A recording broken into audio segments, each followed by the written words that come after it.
but it's going to start here just a minute. Yep.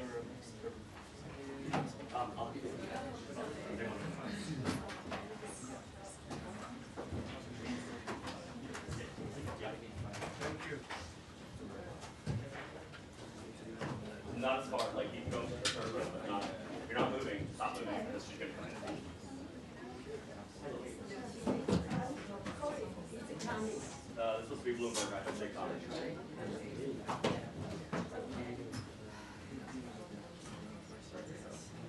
Fine, go. You can take our sign here. What's that? Sign. Sign what? That's on you. I'll get it at the end. Don't worry.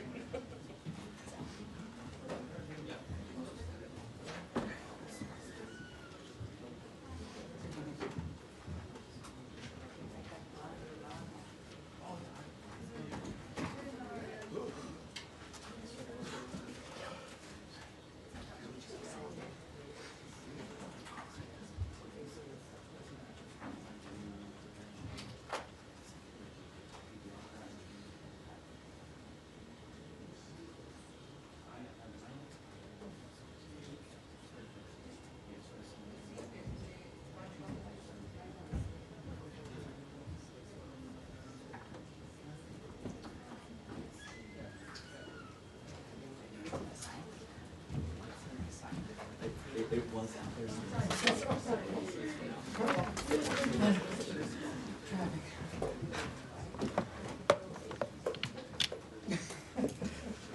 Hello, everybody.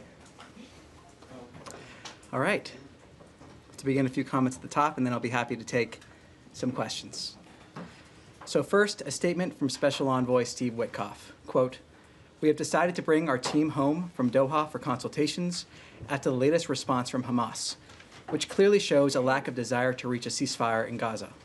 While the mediators have made a great effort, Hamas does not appear to be coordinated or acting in good faith. We will now consider alternative options to bring the hostages home and try to create a more stable environment for the people of Gaza. It is a shame that Hamas has acted in this selfish way. We are resolute in seeking an end to this conflict and a permanent peace in Gaza."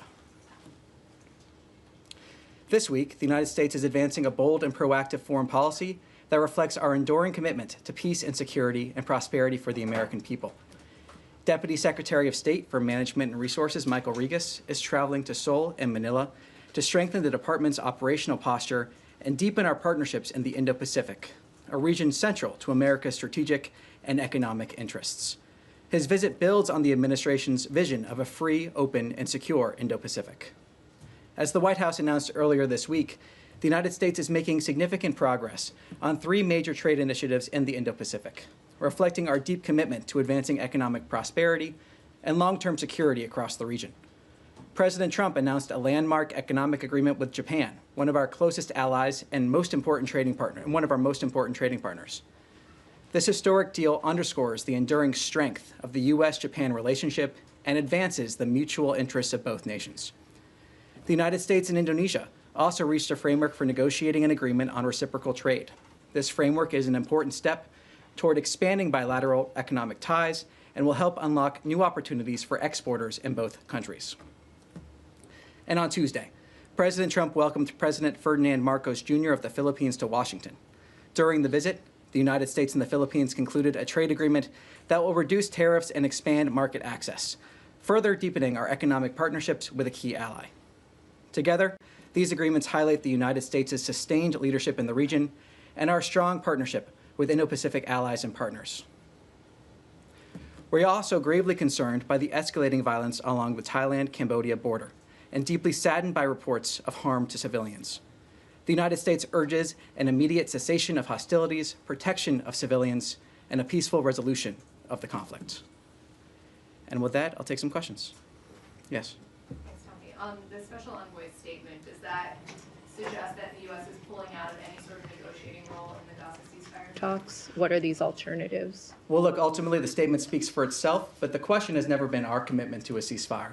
The question has been Hamas's commitment to a ceasefire, and that has been made clear by the Special Envoy's statement, the fact that we have entered in good faith in trying to reach an end to this conflict. And as the Special Envoy said, we remain dedicated to trying to see an end to this conflict. But will you work within the parties, Qatar, Egypt, for example, in the Doha format? Will you return to that? Or are you pulling out entirely from this format? Well, look, again, I refer you back to this statement. This is a very dynamic situation. And ultimately, again, to reinforce, the question here has never been our commitment to try to get a ceasefire. We've seen that engagement. The question here has always been Hamas's commitment to a ceasefire or willingness to get there. And can you give us any examples of the alternative options that Witkoff references in his statement? At this point, I have nothing to preview. Yes? Thank you. Just following up on that, what about the response from Hamas specifically made the administration feel that they were not acting in good faith? Well, look, these are sensitive diplomatic conversations. We'll see in the days ahead as we proceed here. Ultimately, the special envoy's statement speaks for itself, but I think the broader context here is also important. The fact that we have seen Hamas first break that ceasefire that existed on October 7th, then break another ceasefire, and then here, as the special envoy makes clear, not acting in a way in order to achieve a ceasefire again. So to reiterate, the question has never been our commitment to a ceasefire. It has been Hamas's. They have shown that again and again and again, and have just shown it once again. And this decision comes as dozens of people have starved to death in Gaza in the last few weeks as a wave of hunger is hitting the home plate. The WHO said yesterday that 21 children under the age of 5 were among those who died of malnutrition so far this year, and more than 100 organizations have called for the lifting of all restrictions on the flow of aid and all land crossings to be opened and the restoration of a UN-led humanitarian response. Given this decision today, is the U.S. considering any other steps to increase the flow of aid to Gaza? Are you talking with Israel about them taking any other steps? How do you move forward on the aid? Well, look, ultimately what we have seen us do is the delivery of close to 90 million meals into Gaza during a war zone.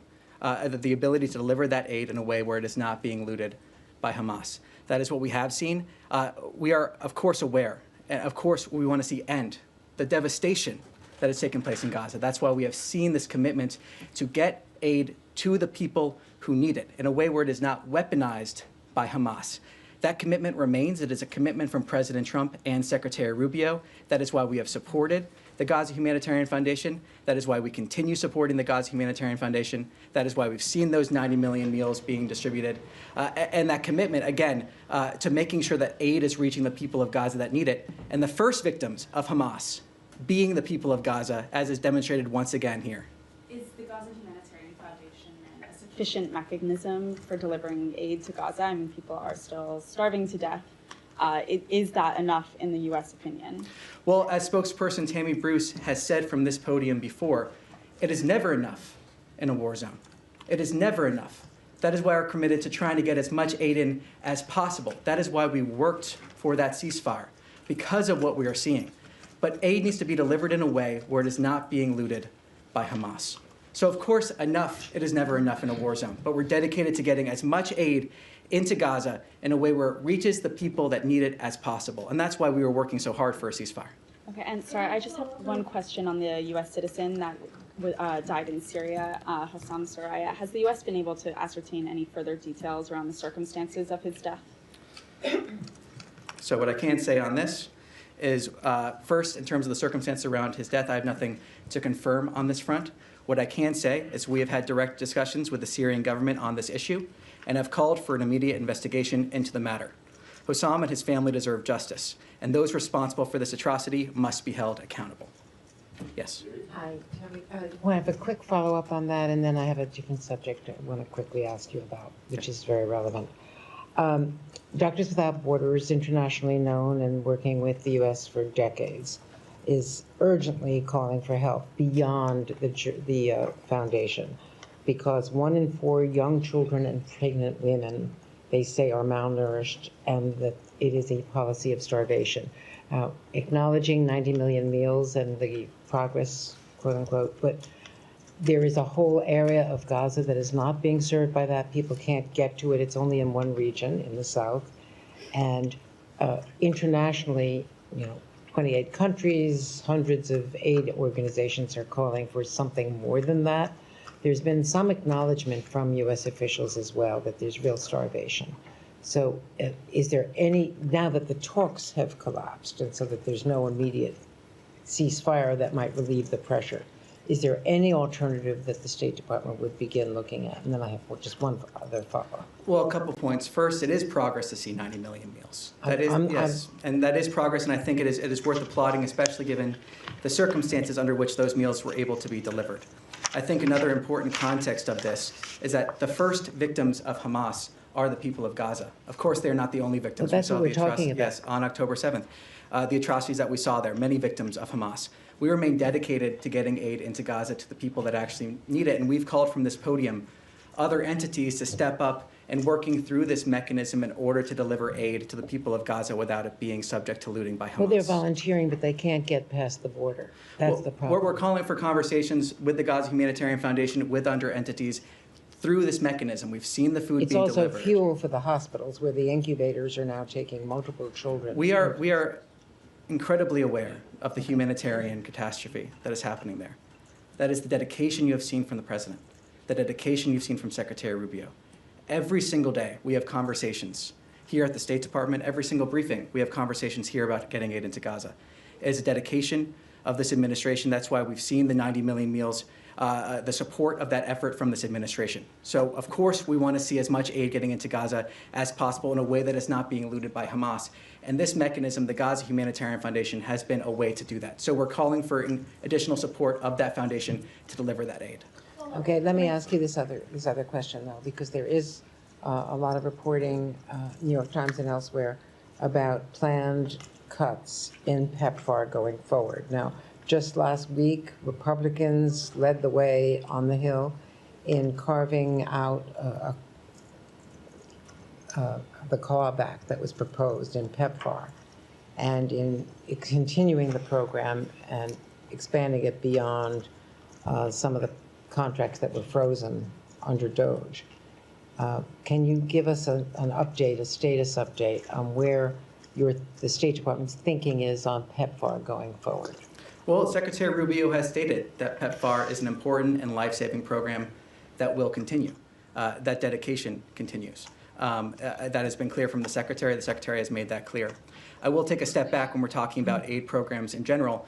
Part of the new vision of this administration when it comes to aid is looking at recipients of aid, or at least the communities, as allies and partners, not those that are dependent on this aid. And in the long term, working towards a scenario where we have the same needs being provided by local partners or other entities is part of that long-term effort when we're talking about aid in general. So PEPFAR, though, now is an important and life-saving program that will continue. Secretary Rubio has made that clear. And just to quickly follow up, some countries have moved towards taking ownership, South Africa, for instance, countries that are capable, but in conflict zones like Haiti, like Sudan, like Southern Sudan, like Somalia, and several other countries involved. Is there a plan to continue it until countries can stand on their own 2 feet? Well, look, what I can say now is that PEPFAR, as I just said, that important and life-saving program that will continue. That's what our policy currently is here. Again, talking about that longer term, when we're talking about aid in general, is when we're talking about those local institutions being able to fulfill a lot of those needs, looking at people as trade and allies, not as those that are dependent on aid. That's a broader aid vision that is from this administration, but when it comes to PEPFAR, as I said, that it will continue. Yes. Thanks, Tommy. The United Nations Security Council yesterday, the US was isolated in its position when it comes to the humanitarian situation in Gaza, support for the GHF. We've had the UK Prime Minister in the last hour saying the situation in Gaza is unspeakable and indefensible. We've had more than 100 humanitarian aid agencies saying that this system is creating the conditions of starvation. You have desperate Israeli hostage families who have been for weeks pleading with the Prime Minister of their country to do this deal. The US is the only power that has the leverage and the pressure to try and make that happen from the Israeli side. There is clearly a gap between Israel and Hamas. It's been there for a long time. And there are Israeli families who will say that this is quibbling over a few meters of territory in Gaza. This is quibbling over the number of Palestinian prisoners to be released. And the US could put the pressure on to move these two sides closer together. And can you help us understand why at this moment, when you see the conditions on the ground in Gaza, with now mass starvation, the US is deciding this is the moment to walk away from these talks? This is not a question of what the United States is doing. It's a question of what Hamas has done. This is a response to what Hamas But has that's done not continually. actually the Well, and- position of many of the Israeli well, and- hostage and families. Israel has long accepted the deal on the table, and Hamas has long rejected it. I mean, this is about, it's never about been our commitment to a ceasefire. That's never been the question here. We have engaged in good faith to try to achieve a ceasefire. The question has always been with Hamas. That is where the question has been. That is where it remains. And the response we just saw from Special Envoy Witkoff is reflective of that. The question is with Hamas, not with the United States. Yes. Sorry, just in terms, the statement says you'll now consider alternative options. I mean, to bring the hostages home, what possible alternative options can there be? Israel has tried rescues. Gaza is reduced to rubble. The population is starving. So, I mean, if you could help us understand what that statement could possibly be referring to. I'm not going to speculate more on terms of what his statement stands for itself at this time. If we have more to announce, we will announce it. Just one. Can I just one other thing I wanted to ask about the two-state solution conference next week? I know the US had said previously when it was postponed that it opposed countries going to this conference in New York. Do you have a position on it this time? Nothing further beyond saying that we will not be in attendance of that conference. Yes. Just to clarify, now when the envoy says we will consider alternative options to free the hostages and so on, what is meant by that? Because, if we have seen that only through negotiations were the hostages released in the past. So what other alternatives the U.S. could be thinking about? Well, I refer you to my previous response. I'm not going to expand upon what the special envoy has said. Okay, so one other thing, and you also say that Hamas has broken the ceasefire. It was, in fact, the Israeli Prime Minister who broke the ceasefire on the 18th of March, this past March and so on. Hamas had, or at least from what we hear, by the interlocutors and so on, that Hamas has been more than willing and submitted many concessions and so on. So what is required of Hamas so the ceasefire can take effect as far as the United States is concerned? Well, look, there has been conversations on this. I will not go into details of what those private diplomatic conversations have been, but what I can say is it is clear now from our perspective that Hamas does not appear to be coordinated nor acting in good faith. We have approached these conversations with good faith, as has been evident by our comments from this podium and other places, and it is clear now that Hamas has not been acting that way. And lastly, yes. just lastly, according to news reports and so on, the sticking point was actually the actual entry of aid to Gaza. They apparently did not agree on that. Is that really what broke finally, what forced the United States team to pull out, or because they want to maintain this GHF method of allowing aid into Gaza? Look, what I can say is what spokesperson Bruce spoke to just on Tuesday, that discussions of the humanitarian situation in Gaza were part of this, and our effort was to try to get those humanitarian corridors in there. That has been a clear effort by this administration, as spokesperson Bruce described. And again, to reiterate, we are seeing aid being delivered despite the actions of Hamas here, and those 90 million meals are to be applauded in terms of that effort. Of course, it will never be enough until we see an end to this conflict, but the entity that is standing in the way of ending this conflict is Hamas. They can release the hostages, lay down their arms, as we have said repeatedly. It is Hamas that is preventing an end to this conflict. Yes. Tommy, few Middle East questions for you. Number one, with the Special Envoy Witkoff's statement, said there's a lack of coordination. Hamas is not coordinated. Can you expand on that? Is it trouble reaching the appropriate leaders? Is it an unclear chain of command? I mean, where is the lack of coordination coming in? I'm not going to expand on his statement at this time. So, yes. Second question. Can you give us an update on Tom Barak's dealings today, reportedly meeting with Syrian and Israeli officials? Any status update? I have nothing specific to preview for you, but what I can say is he has, of course, been in communication, as has the Secretary, with all sides for many days now, and those efforts continue. Last question for you. Hopefully I'll drag an answer out of you on this one. I asked in Tuesday's briefing about why Secretary Rubio is not pushing harder for the extradition of Akram al-Tamimi from Jordan. I was given a written answer by the State Department on that yesterday after you guys took it back. Basically said we continue to impress upon the government of Jordan to bring her to justice.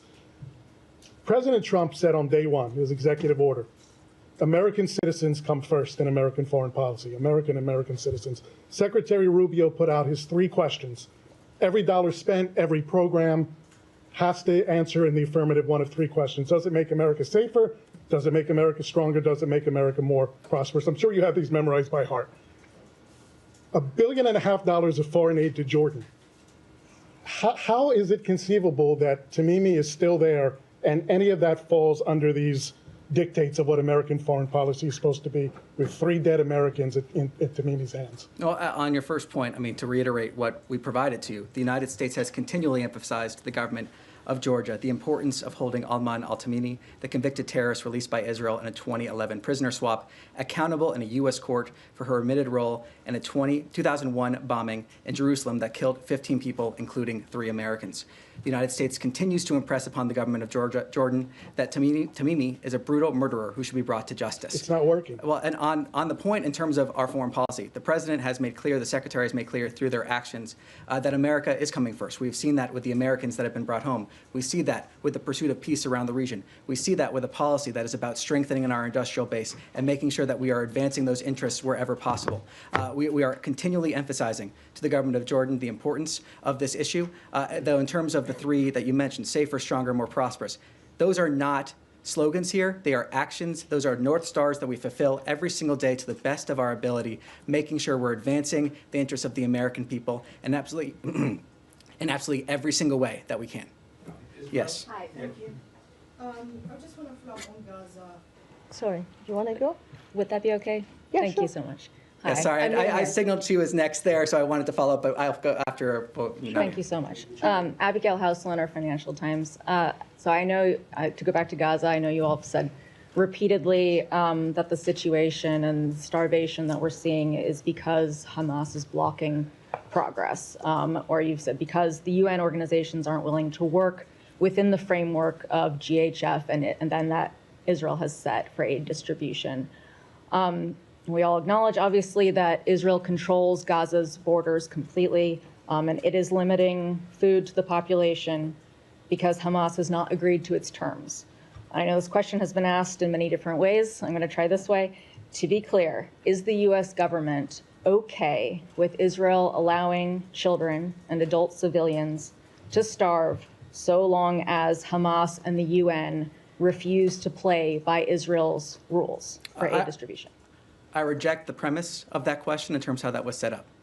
This humanitarian catastrophe lies at the feet of Hamas, who could end this conflict today by releasing the hostages and laying down their arms. Hamas. That suggests that short of Hamas doing that. These kids are dying. Doctors don't have medicine. They don't have fuel. This is something that we have dedicated. The president and the secretary have been dedicated to getting as much aid as we can into Gaza in a way where it is not being looted by Hamas.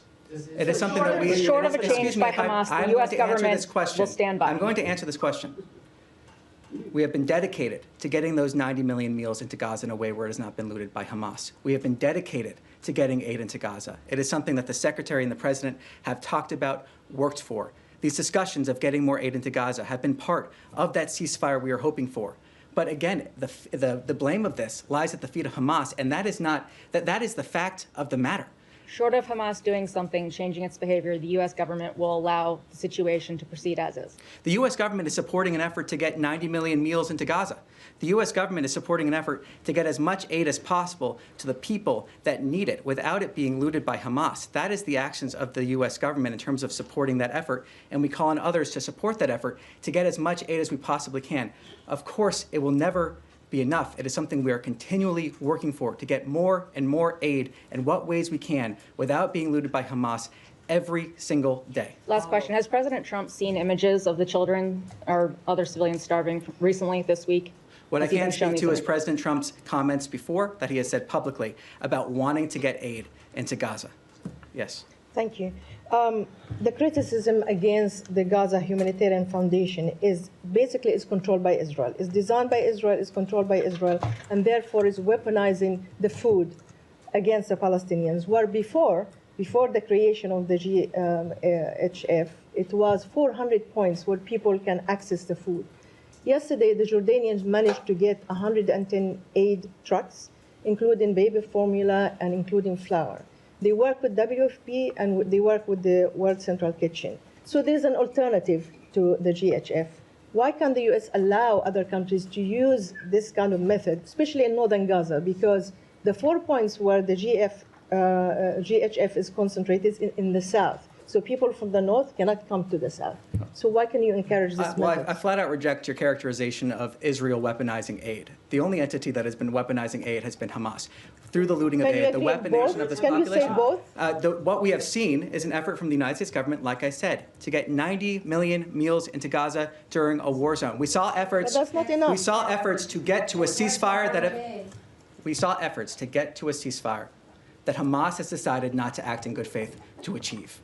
That is the reality here, and we're continuing to try to get aid into a war zone that exists only because of Hamas.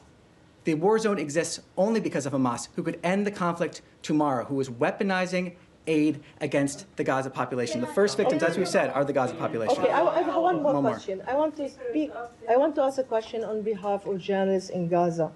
You and other spokespeople behind this podium, they always talk about the freedom of expression, the value of our work. Our correspondents, including my own of Al Arabiya and my colleagues of AFP and every other journalist in Gaza, are unable to do their job because they are starving. They don't have food. How can you allow this to happen? And you tell us and tell everybody else that the work of journalists is vital, especially in a war zone. And yet you're now saying that it's Hamas who's controlling the food, and therefore we can't do anything about these people. What I'm saying is Hamas is... How can you help them? How can you what help I'm saying journalists first on in a that war front, zone? in terms of the food, is that Hamas, through looting the food, has led to weaponization. They are weaponizing aid when they are able to. We have a system in place attempting to get as much aid into Gaza as possible in a way where it is not being looted by Hamas. That is the reality that we're seeing. That is the reality that we're pushing for, trying to get as much aid in there as we possibly can. Yes. Does the State Department have an official assessment of what the humanitarian or the food situation is? Is it famine? Is it mass starvation that we're seeing? Is there do you have an assessment? Well, I can say that we are acutely aware of the humanitarian situation on the ground. In terms of a specific assessment, I have nothing to preview on that front, but we are acutely aware. Is it something you're looking into? Well, we are very much aware of the humanitarian disaster that is there. We're very much aware of it. That again goes back to the commitment of why we're trying to get aid into Gaza. And quickly, because I have something on Syria, but just you keep referencing the 90 million meals. That's since May 27th for 2.1 million people. I think assessments suggest if that number needs to be closer to 350 million meals in order to get these people the food they need. So that's a big delta, obviously.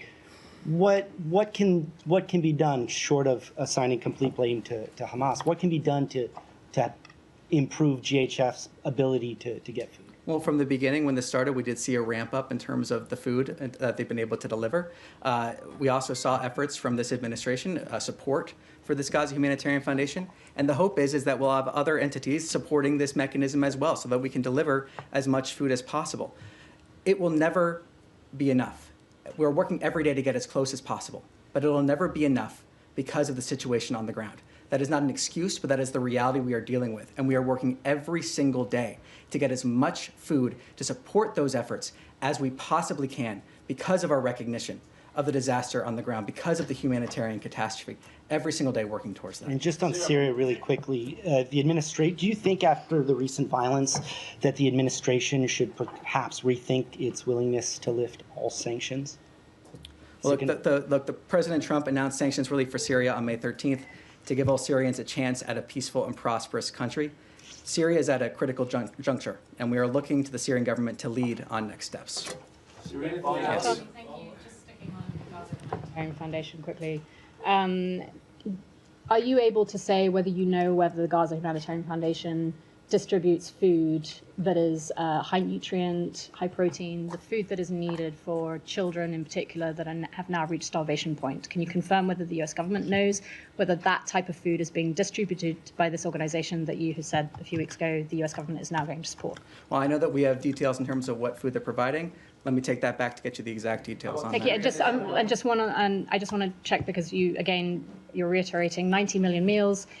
Is the US government aware of any mechanism that is being used by the Gaza Humanitarian Foundation to make sure any of those meals are getting to those that are now at the starvation point to make sure that it is not, that is actually finding its way to the hospitals, to the most critical children that need it. Do you have any oversight on that? Does the organization have any control over that? Because it sounds like they only have control over their distribution sites, and once the food leaves, that's it.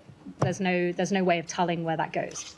Well, in terms of the details, in terms of after at least distribution sites, I'll take that back and see if we can get more details on that. Thank you. Yes. Yep.